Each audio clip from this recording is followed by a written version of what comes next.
Bem-vinda, bem-vindo ao BTC Journal, seu resumo de notícias de negócios comentadas e analisadas pela equipe da BTC. Meu nome é Gustavo Habib, eu sou instrutor de Soft Skills e Marketing pela BTC e no episódio de hoje, dia 31 de dezembro de 2020, o ano está acabando, é o último dia, e a gente vai fazer um episódio sobre a retrospectiva de 2020. A gente vai comentar um pouco sobre o que a gente esperava que acontecesse em 2020 lá em 2019. Falaremos um pouco também da BTC, para você que conhece um pouco ou ouve um pouco a gente falar. A gente não faz muito jabá da BTC aqui no BTC Cast, no BTC Journal, mas a gente vai falar um pouquinho do ano da BTC também e depois os 12 episódios que a gente separou aqui, 12 episódios marcantes do ano, para que você possa rever, acompanhar, que a gente acredita que tiveram aí eventos importantes para você acompanhar.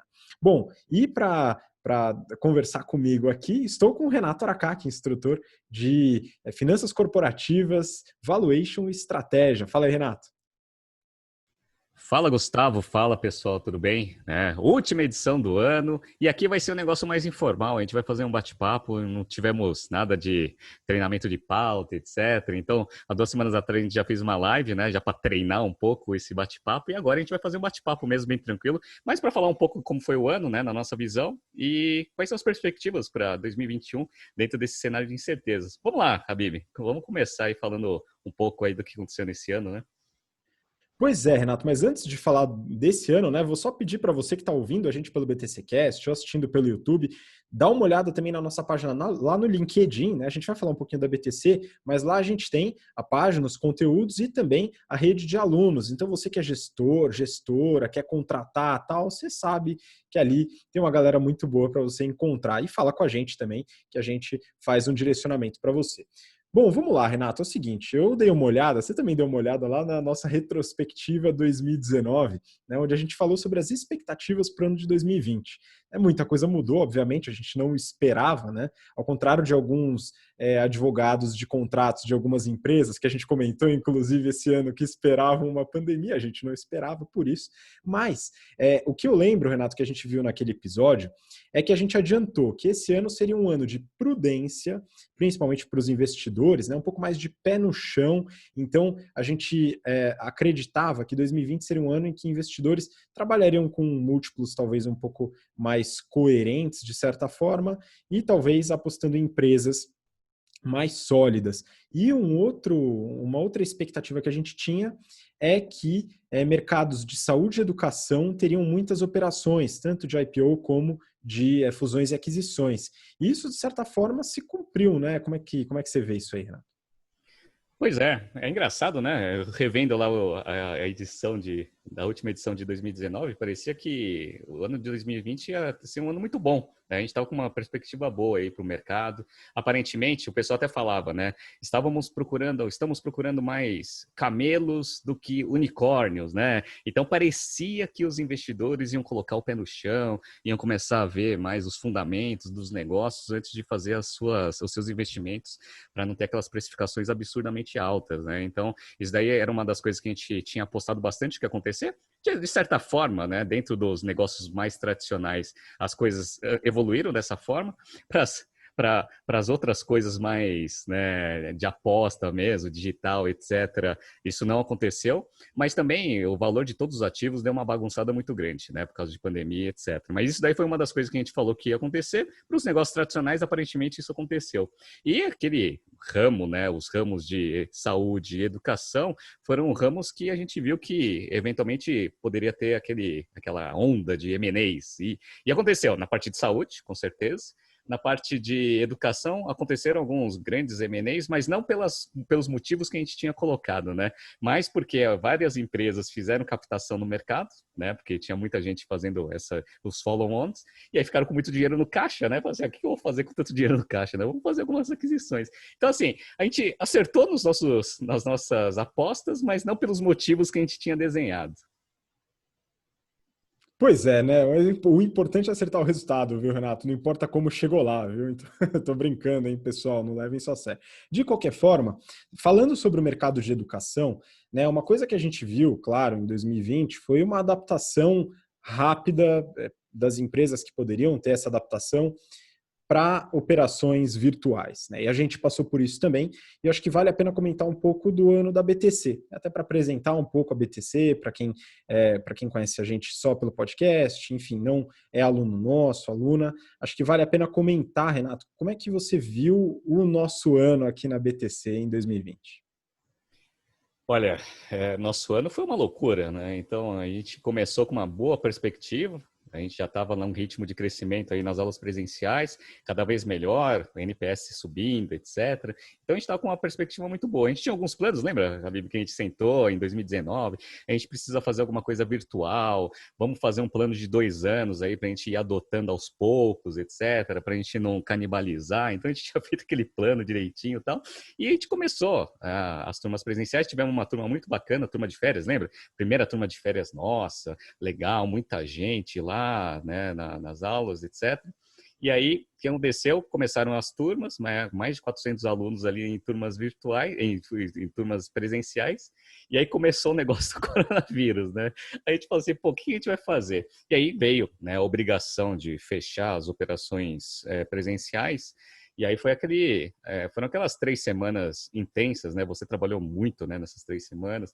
A gente conseguiu migrar, 400 alunos presenciais para virtual em, o quê? 5 dias, né? Foi basicamente isso que a gente fez, né? Desde começar a ver a ferramenta, etc., para a gente começar a fazer teste, etc. E foi um total de 15 dias, mas em 7 dias, quando a gente startou o processo, já estava todo mundo virado. E aí foi toda aquela adaptação. Foi um período, né, que todo mundo estava muito incerto. A BTC perdeu vários clientes em consultoria, lembra, né? Que a gente tinha muitos clientes em consultoria. Eles, obviamente, começaram a focar muito mais nos projetos de sobrevivência e não nos projetos que a gente estava tocando com eles, né? Mas a gente conseguiu ali, de certa forma, fazer uma bela de uma adaptação. Trabalhamos bastante, foi um período muito duro para a gente. E a gente conseguiu, obviamente, tocar a operação. E aí, obviamente, né, primeiro semestre, turma de férias em julho e segundo semestre também. Uma coisa que eu acho que a gente fez muito bem, né, Gustavo, você pode até falar, foi aquela nossa postura, né, em relação aos nossos stakeholders. Você lembra do que a gente fez? Sim, claro. A gestão da crise, eu acho que ela foi muito importante. Inclusive, a gente comentou muito, a gente vai falar num dos episódios aqui da nossa retrospectiva, mas no que tange a BTC, né, essa mudança do presencial para o virtual, ela se deu paulatinamente, né? Até porque a gente fez os testes das plataformas já em fevereiro, né? Então a gente ainda nem estava em situação de pandemia e eu já estava dando uma olhada em várias plataformas para ver qual que a gente utilizaria, testando várias.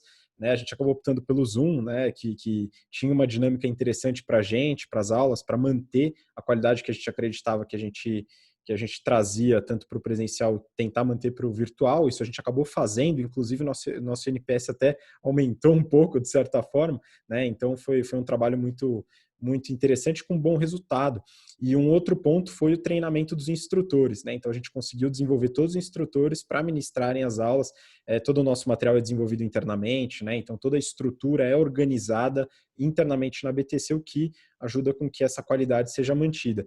E na comunicação com os stakeholders, né, a gente, tanto com os fornecedores, então os fornecedores de salas que a gente utiliza, todos receberam, né, durante o primeiro semestre inteiro, mesmo a gente não dando aula, né, nas turmas de férias também, e a gente também fez os pagamentos para os instrutores que deixaram de dar aula no presencial, né, e a gente teve uma diminuição do número de instrutores, mas eles receberam da mesma forma. Então, acredito que isso é muito importante para a gente manter agregado todo esse conjunto de pessoas que não só a gente, né, colaboram com a entrega de valor da BTC. Então, isso daqui eu acho que foi importante. Um último ponto, acho que vale a pena ressaltar, não sei se tem mais algum outro ponto, mas a gente, apesar de perder os clientes em consultoria, a gente ganhou clientes nos treinamentos corporativos. Então, a nossa divisão de treinamentos corporativos, ela cresceu bastante em 2020, o que me surpreendeu, acredito que te surpreendeu também, né, porque a gente ganhou muitos clientes grandes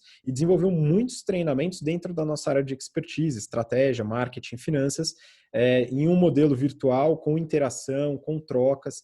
E isso foi muito, muito interessante, né? A gente desenvolveu os modelos de Strategic Talks de forma virtual, né? Iniciando no presencial em janeiro, fevereiro e depois partindo para o virtual. Então, acho que são pontos importantes. né, que a gente acabou desenvolvendo, e o ano, no fim, foi um ano bom, se a gente puder dizer assim, né, na medida do possível. Pois é. Uma das coisas que acho que é interessante, que a gente passa como mensagem no GBP, aí a gente finaliza aqui a parte BTC e a gente vai para as notícias, né? Mas eu gosto de passar sempre uma mensagem no final do curso sobre postura, profissionalismo, né, perante a qualquer pessoa ou empresa que você tenha contato comercial, né? Então, esse negócio do stakeholder que você falou foi uma das grandes preocupações que a gente teve, né? Saber que a gente, né, além de pensar na nossa sobrevivência, como que os nossos parceiros iriam sobreviver. Então, a primeira coisa que a gente tomou como postura foi, a gente comunicou todos os nossos fornecedores que todos os contratos que foram firmados, eles seriam honrados, independente se a gente fosse executar eles ou não. Então, teve fornecedor de sala, por exemplo, que a gente pagou o ano inteiro. Então, assim, e não usamos, né? Usamos o quê? Um mês, né? Não foi menos de um mês, né? A gente usou, acho que foram 3 ou 4 semanas, né? E a gente tinha quase 12 meses, né, de contrato. Então, assim, teve fornecedor que a gente pagou o ano inteiro, né? Outros fornecedores, a gente tinha contrato de 6 meses, a gente pagou 6 meses. Então, a gente honrou os contratos porque a gente sabe que isso é importante, né? A gente sabe que existe uma grande probabilidade de, eventualmente, algum deles passar por muita dificuldade e não existirem aí no futuro. Mas a gente sabe que a postura profissional que a gente tem que ter nesse momento é o que dita, né, os contratos e as relações comerciais que você vai ter com seus parceiros estratégicos no futuro. Então, a gente fez isso, né? Obviamente, punimos bastante nosso caixa, né? Obviamente, os nossos instrutores foi um compromisso que a gente tinha assumido com eles. Eles fizeram, né, as reservas de calendário, se prepararam para as aulas, etc. É mais do que justo, a gente, né, teve que cancelar as aulas dele, mas a gente faz, né, também o pagamento. Então, assim, eu acho que isso daí foi um ano de teste para a gente colocar, né, o walk the talk, né? Você faz o que você prega dentro das aulas. Então, assim, a gente fala muito sobre isso. Eu costumo falar bastante sobre zona cinzenta, né? Eu falo que o esforço de todo profissional depois que se forma é tentar pegar a zona cinzenta, né, entre o certo e o errado, né? Tem gente que fala assim, né? Tem o certo, tem o errado e tem uma zona cinzenta, né? Tem gente que faz a zona cinzenta ser assim, né? Eu falo assim, quanto mais exprimida for essa zona cinzenta, melhor. Então, a gente sempre tenta passar isso, né? Faça a coisa certa, nunca vá para o lado errado, sempre existem formas corretas de fazer. Ah, mas aí eu não vou levar vantagem. Se for errado, é errado. Se for certo, é certo. Não tem assim, é um meio termo, né? Então, assim, esse é o esforço que a gente, né, faz continuamente dentro da BTC para tentar, né, deixar as coisas cada vez mais transparentes com os nossos stakeholders e que a gente passa isso para os alunos. Eu gostaria, né, de transmitir que a gente faz isso também aqui dentro das nossas tomadas de decisões, né? Então, acho que esse ano foi um ano bom, né, por causa desse teste aí para gente, para ver se a gente faz o que a gente prega dentro das nossas aulas, né? Pois é, deu uma canseira, admito, mas 2021 tá aí, a gente descansa algum dia aí, não tem problema. Mas é um grande prazer estar dentro das aulas. Espero que retornem em breve as presenciais, que dá uma saudade também de ficar próximo aí dos alunos. Mas as aulas virtuais são excelentes também. Bom, vamos lá então, Renato. Separei 12 episódios, um por mês, para a gente focar aqui em alguns temas que eu acho que são bastante relevantes. A gente consegue trazer alguns temas de negócios também para que você que está ouvindo a gente ou acompanhando pelo YouTube possa se aprofundar. Então a gente vai deixar lá no YouTube os links disponíveis dos vídeos que a gente vai indicar agora, desses episódios, né, e comentar rapidamente sobre cada um. Então, Renato, seguinte, em janeiro, tá, o episódio do dia 30 de janeiro, a gente falou sobre o começo do fim dos patinetes da Grow. Olha só, né? A gente falou na retrospectiva 2019 sobre as expectativas de investimentos mais pé no chão e tal, e a Grow dos patinetes, né? Aquele crescimento, aquela visão toda, mas com algumas dificuldades. E aí começou a desmoronar, né? Você lembra disso? Eu lembro, até corroborando, né, o que a gente tinha colocado ali como uma perspectiva para 2020, que os investidores iam começar a ser um pouco mais pé no chão na parte de aportes de capital em operações que queimam muito caixa. Então a Grow ela foi, né, foi uma dessas aí. Já em janeiro a gente já noticiou que ela já estava saindo de 14 cidades, que culminou alguns, né, dias depois no fechamento total da operação. Então essa foi a primeira notícia, né? E acho que é interessante vocês reverem esse episódio que a gente conta um pouco, né, do que a gente tinha falado, que eventualmente poderia acontecer com a empresa. Pois é, e no caso aqui, Renato, que eu acho interessante, né, que você fala muito nas aulas de estratégia, né, tanto sobre dentro das 5 forças de Porter, famosas e muitas vezes desprezada pelo pessoal das startups, né, mas quem prestou atenção na sua aula de poder dos substitutos, talvez se preparou melhor para uma situação dessa. E também os aspectos regulatórios e o governo e como ele influencia, tudo isso dentro da teoria de Porter. Então, acho que é importante a gente pontuar esses aspectos, porque eles estão dentro dessa queda. Não, eu não sei se no episódio eu contei, né, mas isso daí eu já contei em sala de aula e todo mundo que tem aula comigo sabe, né, me chamaram para investir em uma empresa que virou eventualmente essa Grow aí, porque ela foi junções, aquisições, etc, né, e aí uma das coisas que o pessoal tinha me falado que era a beleza do negócio, né, que não tinha regulação. Falei assim, olha, existe uma regulação muito forte ali para bicicleta, né, se pode andar na calçada, não pode, etc. Olha que beleza, né, patinete não tem, né. Eu falei assim, mas essa que você acha que é a beleza do seu negócio, né, essa para mim é o maior risco do seu negócio, né, porque se não tem uma regulação agora vai ter. Então você está preparado, você sabe qual que vai ser essa regulação, né. Então acho que isso é interessante. Fora 5% de Porter, o negócio substituto, esse negócio de regulação é muito interessante. Muito bem colocado, né? Então não é porque não tem hoje que não pode vir a ter, é trabalho do estrategista da empresa antecipar esses movimentos. Muito bom.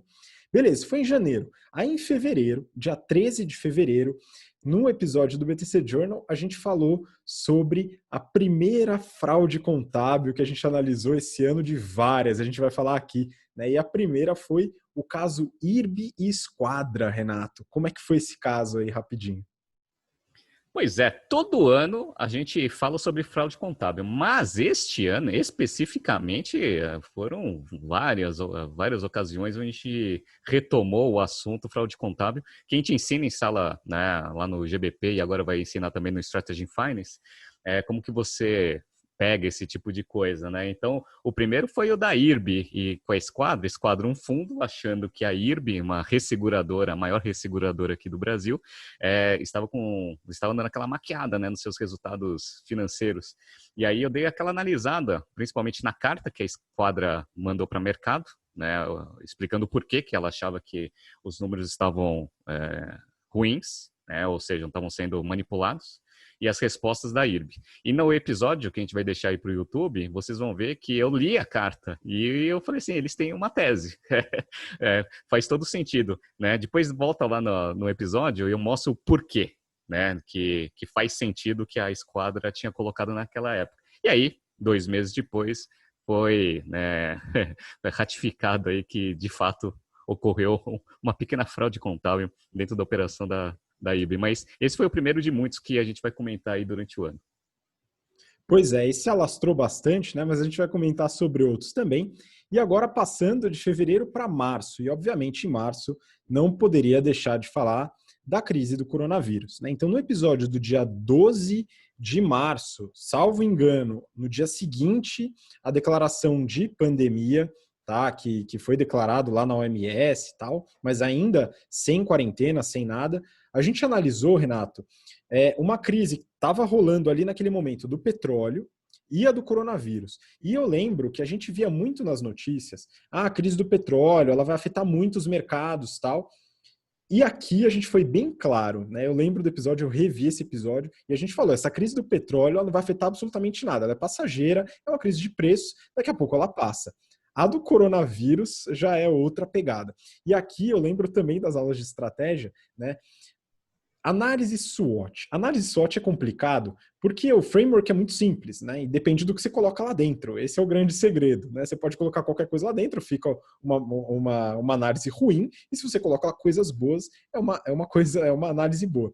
Só que aqui, olha só, fazer esse tipo de análise com uma crise epidêmica, pandêmica, né, seria bem elaborado, né? E aqui a gente falou sobre esse assunto, você lembra, né? Lembro. Tava todo mundo apostando mais no problema do petróleo. Tanto é que quando houve a comunicação que a Rússia não ia cortar a produção, etc., a bolsa caiu 9, 10%, quase deu break. a circuit break no dia, ou deu circuit break no dia, não lembro direito, mas assim, o que todo mundo me falava nas aulas, porque a gente já estava em aula nessa época, era assim, eu pensei, olha, petróleo, ele só está com problema de precificação. Então, assim, ninguém sabe qual que vai ser a demanda correta, muita gente especulando em cima de preço de commodity, etc. É um problema temporário, né? Tinha até aqueles contratos futuros com preço negativo, né? Que a galera ficou comprando contrato para especular e se ferrou, né? Aí tinha que exercer o negócio. Beleza. Falei, olha, isso daí, com o tempo corrige, né? Vai dar 2, 3 meses, aí vai dar uma corrigida aí no valor. Beleza. Mas do coronavírus, provavelmente esse aí vai demorar, porque ninguém sabe o que vai acontecer. A gente colocou muito forte ali no episódio, assim, ninguém sabe o tempo que isso vai durar, né? Tinha gente que era super otimista, achava que ia durar 1 mês, 2 meses no máximo, tal. Tava assim, pô, pandemia, né? Pandemia a gente não tem o histórico, né, de mercado recente para ver como que aconteceu. Então, foi basicamente esse o fato aí de março que influenciou basicamente todos os meses futuros e vem influenciando bastante aí também a nossa perspectiva para 2021. Pois é, aqui a gente viu o poder de fato da economia real, né? Então, o preço do petróleo, as especulações, mercado futuro, derivativos, pode gerar crise, como, enfim, a gente teve uma crise financeira em 2008 muito forte. Só que agora a gente está diante de uma crise real, né? De queda de consumo, porque as pessoas ficam em casa, primeiro por medo e depois por uma política de Estado de grande parte dos países do mundo. Então, aqui foi bem importante, né? E a gente falou os próximos episódios sobre gestão de crise. Então, o que a gente comentou aqui da BTC, stakeholders e tal, a gente comentou sobre isso nos episódios seguintes, né? E aí, em abril, né, seguindo para abril, no episódio do dia 30 de abril, né, a gente falou de um caso bem importante aqui no Brasil, né, que foi o divórcio da Boeing e da Embraer, né? Então houve a aquisição tal e depois o negócio melou, né, Renato? Isso aqui foi bem importante. Sim, esse caso foi muito impactante para a Embraer, porque ela já estava totalmente desenhada para ser uma operação conjunta ali com a Boeing. A Boeing, obviamente, foi muito afetada. A gente falou no episódio do coronavírus, né, que toda a parte de viagens, hotel, etc., iam ser as mais afetadas e tudo que envolvesse esse segmento, as empresas de aviação e as empresas que fabricam também. E aí houve a desistência. E aí a gente falou, né, que várias outras empresas que tinham fechado os M&As recentes pré-pandemia iam rever os seus contratos para tentar dar aquela meladinha ali. E foi o que aconteceu. Um monte de operação para frente depois, ela não foi concretizada, porque bons advogados colocaram ali nas cláusulas ali, caso houvesse uma pandemia, esse contrato não precisaria ser honrado. Então a gente viu lá a Victoria's Secret com fundo private equity, a gente viu lá um monte de outras operações que foram canceladas aí, né? A Louis Vuitton sentou de novo na mesa para renegociar o preço lá com a Tiffany's. Então foi basicamente isso que aconteceu. Lembrando que em abril foi o auge ali, né, do pânico. Então o varejo todo fechado, ninguém sabia o que ia acontecer naquela época, todo mundo queimando caixa, esperando governos tomarem alguma decisão. Então foi um mês bem caótico esse mês de abril. Pois é. E aí, bom, é interessante comentar como o mercado de aviação, né, ele, além de dependente dessa movimentação toda, ele é um mercado, de certa forma, protegido também, né, principalmente falando da Embraer aqui no Brasil. Então, vale analisar também. O pessoal falou, a Embraer vai quebrar, tal. Isso, obviamente, ficou longe de acontecer. Bom, vamos seguir agora para maio. Em maio, a gente lançou episódios no dia 21, e esse aqui foi um IPO diferente, né? Um IPO, vamos dizer assim, empurrado, né, Renato? Que foi o da Estapar, né? Olha, o BTG, ele deu aquela forçada de barra, o mercado, como eu falei para você, em abril parecia que o mundo ia acabar, mas a Estapar tinha conseguido lá a concessão da Zona Azul e estava precisando de dinheiro, né, para fazer a outorga, né, pagar a outorga. E aí eu falei assim, cara, o que eu vou fazer, né? Não tem, eu vou pegar dinheiro com quem, né? Então os bancos todos, né, também segurando caixa ali porque não sabe o que vai acontecer, vou para mercado. E eles forçaram a abertura de capital. Ninguém estava achando que esse negócio ia sair, mas o BTG, de uma forma extremamente competente, foi lá, forçou e fez a abertura de capital. Conseguiu pegar metade do que precisava, mas conseguiu captar o dinheiro. Isso foi bom porque mostrou que mesmo, né, no meio do caos ainda existe oportunidade para abertura de capital. Isso foi até um sinal, né, para outras empresas que estavam passando por dificuldade, falando o seguinte: olha, parece que o mercado de capitais ele está disposto a tomar um pouco de risco aí, porque as taxas de juros estavam começando a cair de uma forma muito rápida, né, naquele momento. E para fechar o mês de maio, mais uma fraude contábil, a Luckin Coffee, né, a empresa chinesa ali, que estava fraudando a receita, fraudou só uns 80% da receita dela, que ela tinha divulgado lá em 2019, e as ações foram até canceladas ali, as transações lá na Bolsa Chinesa para investigação. Interessante isso. Pois é, a gente vai falar sobre mais uma fraude contábil, mas só comentando da Estapar, eu não acreditei de forma alguma que aquele IPO sairia. A gente estava no meio da pandemia, todo mundo deixando de usar carro, o pessoal, todo mundo pensando em ir para o interior, né? Começou aquele negócio de home office, vamos sair da cidade grande, vamos para o interior, né? Todo mundo avaliando a possibilidade de trocar o carro, tal, de não usar carro, e vai lá e sai o IPO da Estapar. Maravilha, né? Mas enfim, o pessoal foi muito bem sucedido nesse IPO, conseguiu fazer sair. E o próximo episódio, para falar de fraude, é o episódio do dia 25 de junho, onde a gente fala sobre a Wirecard. Dá uma relembrada, Renato, o que aconteceu nesse caso? Eles sumiram com uma grana do balanço. Pois é, a Wirecard, aquela aposta ali também do famoso SoftBank, é um negócio de meio de pagamento que aparentemente era um negócio que vinha crescendo bastante, com ações negociadas lá na Bolsa, lá na Europa, empresa alemã, que começou a sofrer algumas investigações sobre uma possível fraude contábil. 2 bi de dólares provavelmente não existiam no seu caixa. E aí, os executivos falando que não faz sentido, tem sim, tem sim, tem sim. 2 auditorias grandes começaram a fazer investigação e descobriram que não tinha mesmo, né? Os famosos 2 bi. E aí, obviamente, as ações caíram 90 e poucos por cento.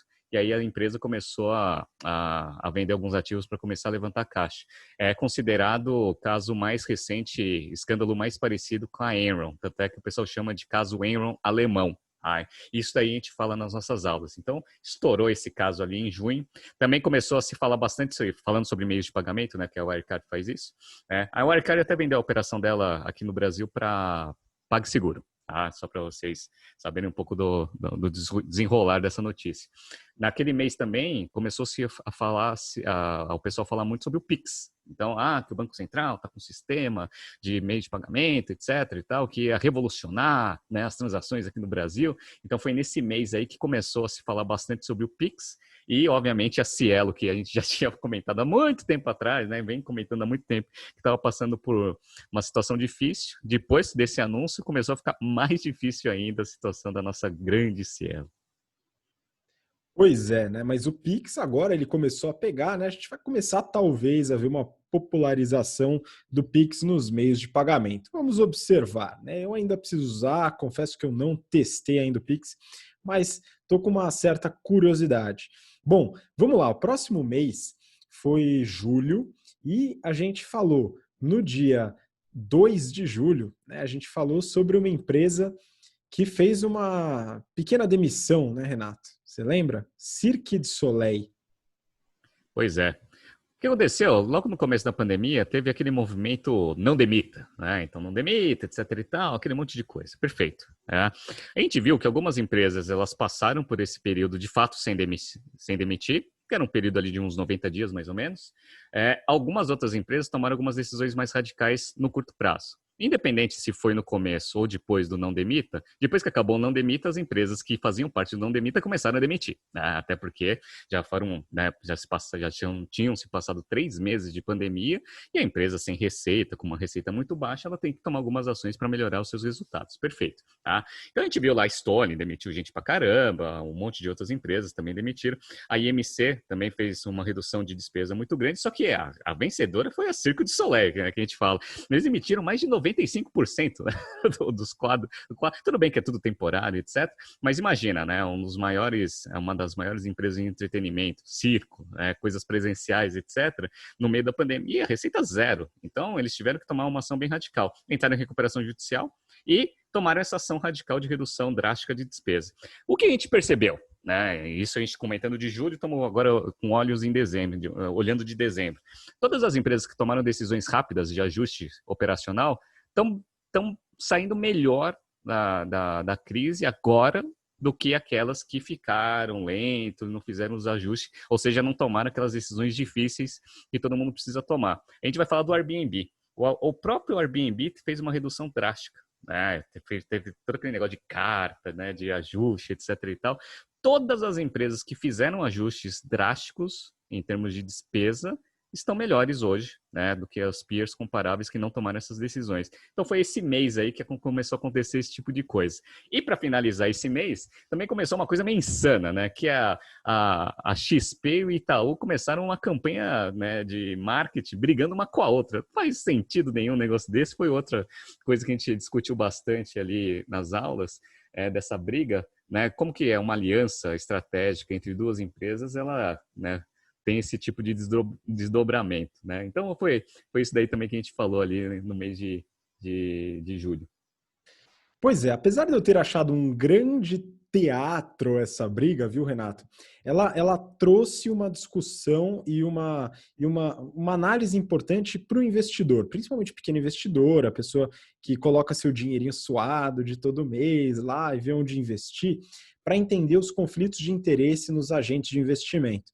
Né? Então a briga se baseou nisso, né, em a XP atacar o Itaú por causa dos gerentes do banco, tradicionais, etc. O Itaú atacar a XP por causa dos agentes autônomos e tal, falando dos conflitos de interesse, e cada uma trouxe à luz os conflitos da outra. Né? E isso é importante para o investidor, para a pessoa que vai fazer essa poupança e investir, para ela saber do que se trata, né? O que está por trás dessa briga. Então, acho que, no fim, para o stakeholder principal, que é o usuário daquela briga lá, a pessoa que assiste aquela propaganda, foi bom para gerar essa dúvida. Né? Então, só isso, mas foi curioso, né? Porque é uma coisa que saía bastante do padrão de propaganda do Itaú. Né? Foi o Itaú que começou com essas propagandas um pouco mais agressivas. Bom, vamos seguir para o próximo mês, Renato. Agora, agosto, né? A gente passou aí, apesar de que já estava no segundo semestre, julho, né? Vamos para agosto. Em agosto, começou uma operação.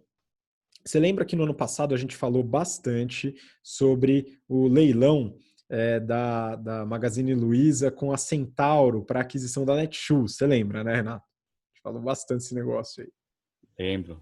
E eu torcendo lá para Centauro não comprar, né? Pois é, e no fim, deu a Magalu, tal, a gente comenta sobre essa estratégia também em aula, né, na parte de negociação, a gente fala um pouco sobre isso, mas a gente achou que talvez acontecesse semelhante, de certa forma, em alguns aspectos teve algumas semelhanças, que foi aquela briga, né, na verdade aquele imbróglio todo da Lynx, né, que estava sendo adquirida pela Stone. Vamos relembrar um pouco disso aí. A Stone é uma empresa que a gente admira bastante, até pela agilidade e a estratégia de crescimento. Então, a gente já falou bastante sobre a Stone, crescimento, como que ela se posiciona de uma forma muito mais eficiente que a Cielo, mesmo tendo um market share muito inferior em relação à líder de mercado, ela tem um valor de mercado muito maior, né? Mais 10 vezes maior. O que aconteceu? A Stone, como todos os outros ativos que têm alguma coisa a ver com tecnologia, eles tiveram uma grande valorização, principalmente lá nos Estados Unidos.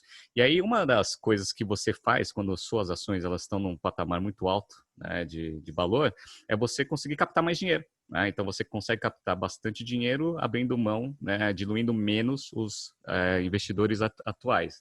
Então, o que aconteceu? Vendo que existia essa grande possibilidade e vendo que meio de pagamento é um segmento que já não é aquele negócio que vai dar muito dinheiro no futuro, etc., a Stone ela fez uma mudança de estratégia. Ela fez um bid bem inesperado para a operação da Lynx, que é uma fornecedora de ERP, aquele Enterprise Resource Planning. E aí começou todo o imbróglio. Por quê? Porque a líder de mercado em ERP é a TOTUS.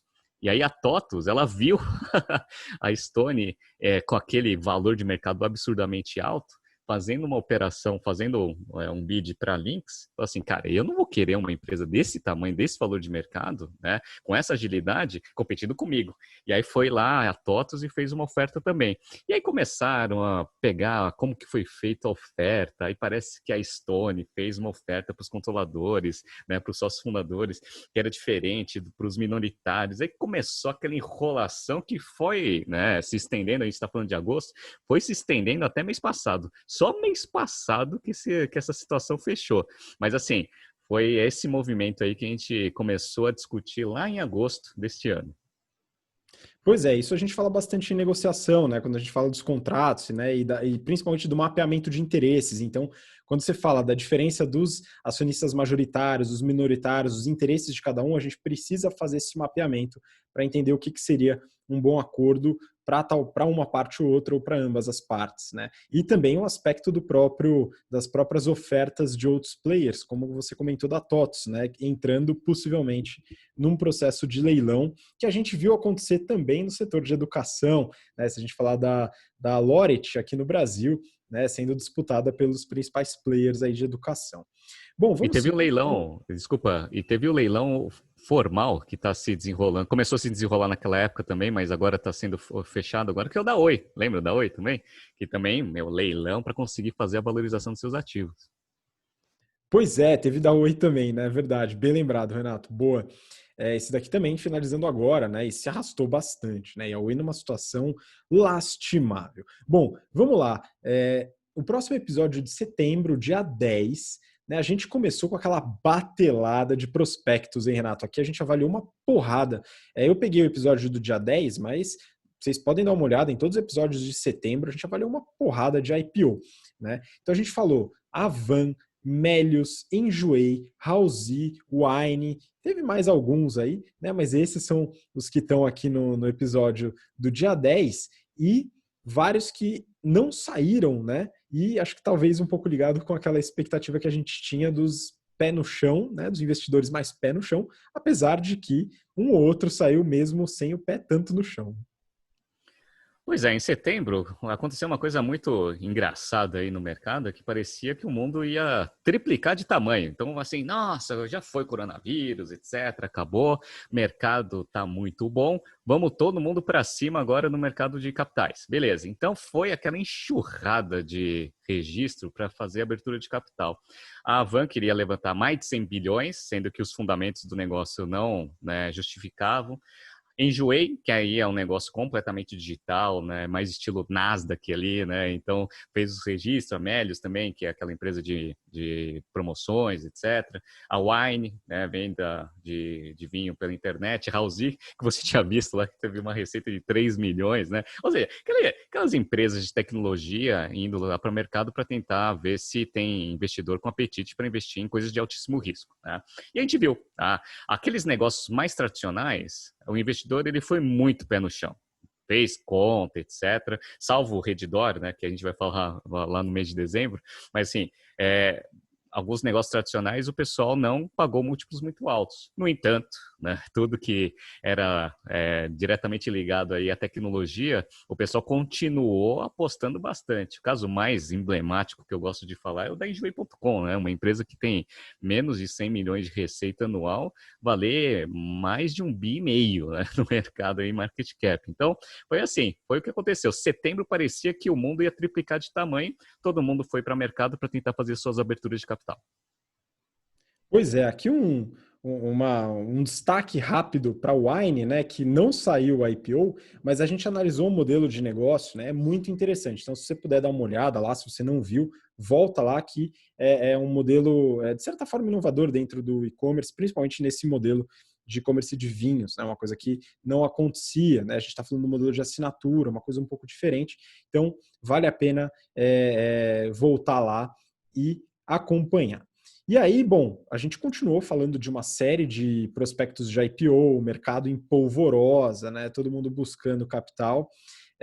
E em 29 de outubro, né, tem alguns temas aqui que a gente falou de M&A, né? Então, não apenas o IPO para o investidor ir lá e investir lá através da sua corretora, tal, mas as grandes operações de M&A. E aqui, Renato, tem duas que dá para destacar: Arezo e Reserva, né? Então, a aquisição da Reserva pela Arezo e a aquisição da marca NV, da influenciadora Nativossa, pelo grupo Soma, né? Então, acho que essas duas elas consolidam essas operações de M&A também. Sim, esses mercados que passam por mais dificuldade, alguns ativos que são que tem um brand equity, tem algum valor, eles passam por bastante dificuldade de curto prazo por causa do fluxo de caixa mesmo. Então, o varejo de moda foi um que foi muito afetado durante o ano inteiro. Então, a gente vê lá Restock com resultados bem ruins, a Renner, todas de moda, de uma forma geral, estão com resultados ruins. Estão melhorando, né, com a abertura do comércio, mas todas passaram por muita dificuldade. Isso traz algumas oportunidades. Algumas empresas que estão mais bem estruturadas, ou com caixa, ou com um modelo de negócio um pouco mais sólido, eles veem aqui esses ativos com dificuldade financeira como boas oportunidades para aquisição. Foi o caso da Arezo, que a gente já fala bastante do modelo de franquia, que é um modelo excelente, gerador de caixa, etc. O maior grupo aí calçadista de calçados femininos do Brasil. Foi lá, viu a Reserva, aparentemente, né, a gente vai começar a dar uma olhada um pouco melhor aí nos resultados da Reserva. Estava passando por esse período difícil, que o varejo de moda como um todo estava passando, viu uma grande oportunidade para aquisição, foi lá e fez aquela aquisição que ninguém esperava. Então, esse foi o primeiro. Segundo foi o Grupo Soma. O Grupo Soma, ele, né, olhando a onda aí dos IPOs, ele fez um IPO bem sucedido, levantou bastante dinheiro, e aí tá cheio de caixa. E uma empresa de moda cheia de caixa no meio da crise, é que ela faz, né? Ela espera todo mundo morrer para conseguir comprar. Só que ele comprou um ativo muito bom. O Nativossa, a gente avaliou aqui, Nativossa não era um ativo em moda que estava passando por dificuldade. Por quê? Porque era native pela internet, né? Então, digital native aí o negócio, com números excelentes em vendas de atacado, venda por metro quadrado das poucas lojas que tem, extremamente nichado, que tem bastante sinergia com o portfólio do negócio. Então, assim, várias aquisições ocorreram, não só essas, mas algumas. A Arezo também fez mais algumas aquisições com empresas que nem a Enjoei.com, né? Eu até esqueci o nome da empresa. Ou seja, a Arezo está com uma estratégia de diversificação, né, de ramos de atuação, e o Grupo Soma está vendo ativos para fazer aquisição para continuar crescendo a sua marca aí e ganhando sinergia dentro das operações. Vamos ver, né? Vai continuar acontecendo porque ainda, né, principalmente com esse Natal aí, que eu vi algumas pesquisas aí que foi em torno de 12 a 20%, dependendo do segmento, de queda em relação ao ano passado. Em janeiro é tradicional das empresas passarem por bastante dificuldade, né? Porque vendeu bastante aí, agora tem que pagar as contas, né? Vai ter bastante ativo bom aí para essas duas empresas continuarem comprando. Então, se eu puder já adiantar um pouco aí da perspectiva para 2021, provavelmente vai ter mais M&As aí dentro do mercado de moda. Pois é, o varejo sofreu, Renato. Eu vi uma reportagem hoje pela manhã falando dos resultados do Natal, né? Eu não estou com a reportagem aqui para falar os números exatos, mas é o índice Cielo, né? Então a gente fala da Cielo e tal, mas a Cielo é um belo. A gente pode falar que é um termômetro legal para o varejo, né? Porque eles são líderes de mercado, né? De adquirência, e isso, todas as transações, né? Muitas transações passam por eles. Então, nesse índice, eles avaliaram a queda do varejo como um todo, apesar do aumento do varejo digital, né? Então, mas no total, somando digital e físico, teve uma queda desse Natal para o Natal do ano passado, né? Então, isso é um problema para o varejo, mas algumas marcas ainda assim se sobressaem, e no caso, a NV é uma delas, né? Interessante comentar. Bom, vamos para o mês de novembro. Aqui no episódio do dia 19, eu acho que foi o IPO mais esperado do ano, viu, Renato? E performou como se fosse também, que foi o do Airbnb, e a gente avaliou no detalhe. Pois é, esse daí era um que o pessoal estava esperando para o ano passado, aí postergou para esse ano, aí veio a crise, aí todo mundo achou que o Airbnb ia quebrar, etc. Eles fizeram um ajuste da operação E aí foram para abertura de capital ali, registrando seu prospecto em novembro. Foi ótimo para a gente conseguir ver, né, o modelo de negócio, os números, os financials do modelo de negócio do Airbnb, até para saber se tinha perspectiva ou não. A gente viu que os números eram bons, apesar da queda, mas tinha uma perspectiva muito boa, porque é ciclo de conversão de caixa invertido, uma marca muito boa, etc.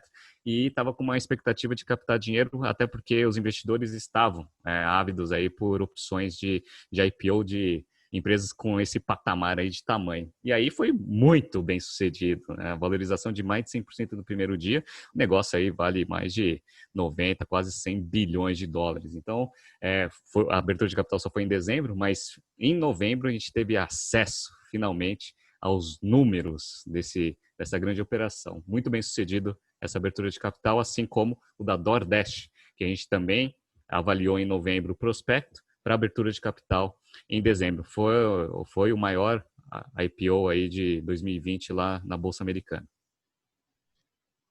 Pois é, extremamente bem sucedido. E eu li uma outra reportagem com aquele professor, você lembra dele, o Scott Galloway, da New York University. Ele tem um livro muito legal, chama The Four, né, que fala basicamente sobre o histórico e os modelos de negócio das 4 líderes de tecnologia.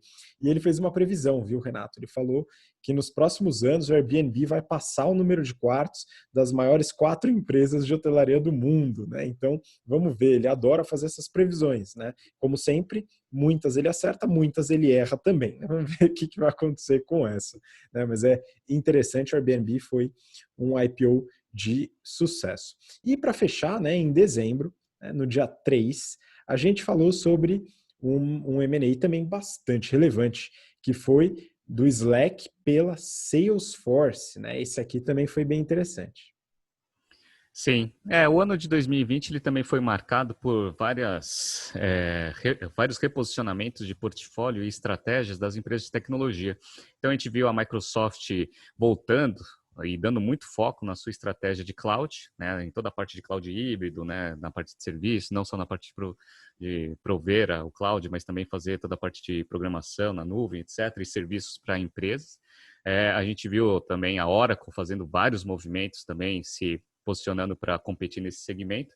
A própria Amazon, que é líder em cloud, em termos de market share, mas também, né, se posicionando e fazendo algumas aquisições, e a Salesforce não saiu sem nenhuma aquisiçãozinha em 2020. Foi lá, já tinha feito a compra de uma empresa de CRM, e agora fez a compra da Slack, que a gente avaliou aqui no BTC Journal, acho que foi ano passado, né, em 2019, abertura de capital. Você mesmo analisou os números, né, Habib, de uma ferramenta, que é o Salesforce fazendo mais um movimento aí para se tornar uma empresa líder nessa parte, tanto de CRM, BI e a parte de software de gestão. Então, mais uma empresa e pagou um múltiplo gigantesco. Então, como que está acontecendo ali no mercado de tecnologia nos Estados Unidos? Todos os ativos estão super precificados. Salesforce aproveitou aí para fazer uma aquisição pagando caro, porém, o próprio valor de mercado da Salesforce também está esticado. Então, vamos ver aí como que vão ser as próximas aquisições dessas empresas e os próximos reposicionamentos de portfólio também para essa competição dentro do cloud. Pois é, Renato. Então, aqui, né, com esta última notícia, né, com esse último episódio em retrospectiva, então a gente fechou 12 aqui, um por mês, para você se saciar aí no seu período de recesso, né, você que está aí, né, descansando um pouco nessa primeira semana de janeiro, né, agora no fim do ano, né, pode acompanhar esses episódios se você pulou, né, ou se você não viu, começou a acompanhar mais recentemente. E aí, para finalizar, Renato, se a gente puder fazer, acho que é muito difícil a gente fazer algum tipo de previsão, né? Mas como que estamos aí de expectativas para 2021? O que você acha que pode acontecer? Bora, vamos lá. Agora é aquele serviço de futurologia, né? Então, fazendo aquele resumo, 2020 foi um ano que tinha uma perspectiva muito boa, que veio a pandemia, que mudou absolutamente tudo. A gente viu que as empresas que são ágeis na parte de reestruturação e reposicionamento estratégico se deram bem. Aquelas mais lentas ainda estão sofrendo bastante. De uma forma geral, aparentemente, com incentivos de governo, etc., a economia ela não foi para o buraco. Então, houve uma injeção muito grande de dinheiro na ponta mesmo, que sustentou bastante a receita de várias empresas. No entanto, né, nos Estados Unidos ainda tem lá o pacote que acabaram de aprovar. Aqui no Brasil, aparentemente, não vai ter extensão ali do auxílio emergencial. O que eu espero dentro desse cenário? Né, com vacina chegando, etc. Vacinação, pelo que eu já vi, vai demorar pelo menos um ano e meio para ter toda a população vacinada aqui no Brasil. Então as coisas só vão voltar ao normal de fato, né, daqui um ano e meio. Mas eu acredito que no segundo semestre a economia já volte ali a uns patamares melhores. O primeiro semestre eu acredito que vai ser bem difícil, porque vai ter aquele baque da falta do auxílio emergencial. As empresas vão começar a perceber que aquela demanda que ela teve ali no ano de 2020, ela foi sustentada pelo governo. Agora ela vai ter que buscar essa demanda de fato. Então, eu acho que vai acontecer uns números bem ruins ali no primeiro semestre. Só que o mercado de capitais vai continuar forte. Então, o que eu acredito que vai acontecer é que várias empresas vão continuar no seu movimento de follow-on no primeiro semestre para captar mais dinheiro, para conseguir sustentar esse período aí do primeiro semestre, para ter uma perspectiva melhor para o segundo semestre. Então, assim, né, vamos ver se o balanço vai ser positivo, mas eu ainda sou meio conservador, acredito que 2021 ainda vai ser um ano de recuperação muito lenta, até por causa de todas as contas que a gente abriu aí que a gente vai ter que pagar, né? Então houve muita emissão de dinheiro, muitas empresas ficaram extremamente endividadas aí durante a pandemia. O nível de desemprego foi sustentado ali por vários auxílios emergenciais ali, auxílios do governo que vão cessar. Então, nível de desemprego alto, com menos dinheiro na economia e com as empresas extremamente endividadas, primeiro semestre não tem uma perspectiva muito boa. Mas eu acredito que o segundo semestre vai ser um pouco melhor ali. Vamos ver como que vai acontecer aí esse ano. E como que você pensa que vai ser? Pois é, Renato, eu vejo um pouco mais fora do Brasil. Acho que no Brasil essa perspectiva tá bem alinhada com aquilo que eu acredito também.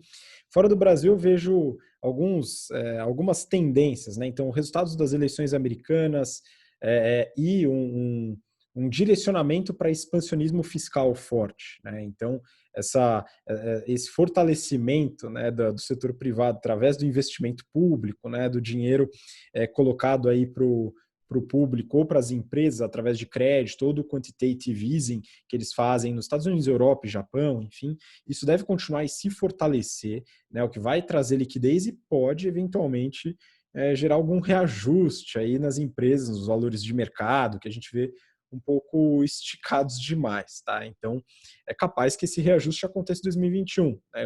Eu não me assustaria, né? Eu estou me preparando para isso, inclusive. Um outro aspecto importante é o e-commerce, né? Então, dado a continuidade dessa política de restrições que a gente tem devido à quarentena, eu acredito que o e-commerce vai continuar se fortalecendo nessa medida relativamente alta que a gente viu esse ano, né? Então, o e-commerce ele tem uma tendência de se fortalecer, mas a velocidade aumentou. Eu acho que ela vai continuar alta. Então, é muito importante para as empresas que faça parte da estratégia delas, principalmente as que têm varejo físico, de fortalecer o varejo digital. Só que elas têm que se preparar para a gestão de caixa, porque como a gente avaliou em muitas empresas aqui, parece um contrassenso, né? Mas o e-commerce costuma queimar mais caixa do que as operações do varejo físico, né? Então, a gente viu isso em muitos prospectos analisados aqui e muitos resultados de empresa também. E um outro ponto, Renato, aí já um pouco mais questionável, né, discutível, né, é muito difícil verificar essa tendência, mas algumas ações antitrust nos Estados Unidos contra as empresas de tecnologia podem eventualmente ir para frente, né, obrigando, por exemplo, o Facebook a se desfazer de alguma das suas operações, como Instagram ou WhatsApp, ou o Google se desfazendo de alguma de suas operações, devido a esses processos de anticompetitividade. Né? Se eles vão para frente ou não é uma dúvida, mas é uma possibilidade, ao meu ver, razoavelmente alta. Então, eu tomaria um pouco de cuidado nessa parte de tecnologia, apesar de que as empresas são muito sólidas, né, muito grandes, e mesmo se desfazendo de uma operação, não teria tantos problemas assim, mas acho que vale a pena tomar uma certa cautela. E até colocando um fator aí que você colocou sobre esse negócio dos órgãos antitrust aí das grandes empresas de tecnologia, lá na China já começou esse movimento, né? Então, o maior IPO da história, que seria aquela Ant Company, né, que é o meio de pagamento ali do Alibaba, ele não foi para frente por causa de regulação lá da China, né? Eles perceberam que o Alibaba ficou muito grande, começou a tomar aquelas ações anticompetitivas. Isso daí para a economia como um todo não é bom, tá? Porque você tem um grande player que ele ou usa práticas anticompetitivas para destruir seus concorrentes, ou vai lá e compra, você até desincentiva a inovação dentro do seu segmento. Então, aparentemente na China eles estão já colocando algumas restrições em relação a isso. Aí, vamos ver que se a Europa está mais avançada nessa discussão aí, como você mesmo falou, aí, principalmente em Google, Facebook, vamos ver como que esse negócio vai evoluir tanto lá na Europa quanto nos Estados Unidos. Eu acho meio difícil, eu vivi a época do domínio da Microsoft, vi que mesmo sendo acusada e foi para a corte, etc e tal, sempre no final tem um acordo ali que as coisas são ajustadas ali, então não aconteceu absolutamente nada, não teve cisão, não teve nada, mas aparentemente agora com esse cenário, vamos ver como que tanto corte europeia quanto americana vão se colocar em cima desses grandes conglomerados de tecnologia. A China está querendo dar esse primeiro passo, vamos ver se os outros vão dar também, né? Pois é, não, a questão da Microsoft que você colocou é bom também para a gente poder ter essa realidade, né, dos fatos. Mas um outro ponto, Renato, que eu particularmente gosto muito, a gente falou em alguns episódios do ano, né, é o fortalecimento do setor agro. Então, a gente teve foi de certa forma subestimado em detrimento das empresas de tecnologia, e durante a quarentena a gente viu que o que de fato alimenta as pessoas não é os stories do Instagram, mas é a comida que aparece na mesa. Então, o setor agro ele foi muito fortalecido e ele, de certa forma, salvou muitos empregos e uma boa parte da economia no Brasil e em várias partes do mundo.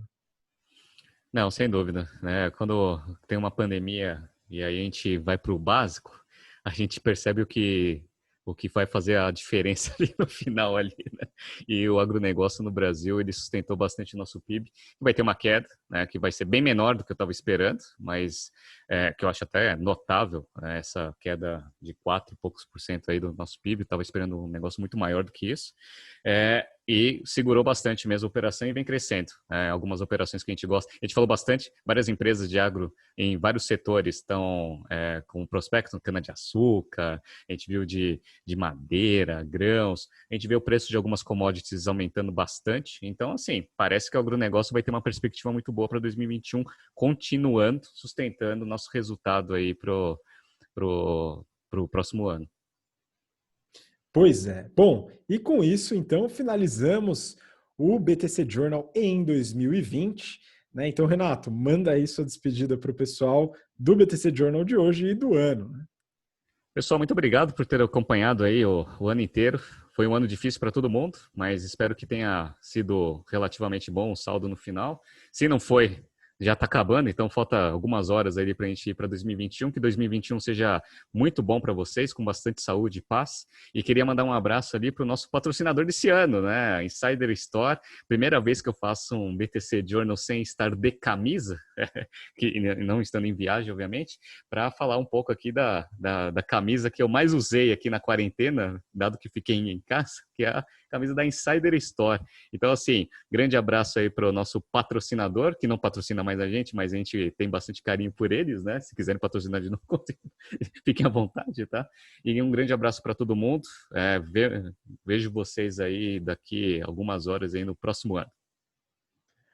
Pois é, muito obrigado, Renato, e obrigado você também por acompanhar o episódio de hoje, os episódios que você acompanha ao longo do ano, as sugestões, os comentários, isso para a gente é muito importante. Também desejo muita saúde, muita paz, responsabilidade, tá? Então protejam-se, protejam aos outros também, e a gente se vê no ano que vem, que está logo ali, né, pessoal? Então, um grande abraço a todos e até lá. Tchau, tchau.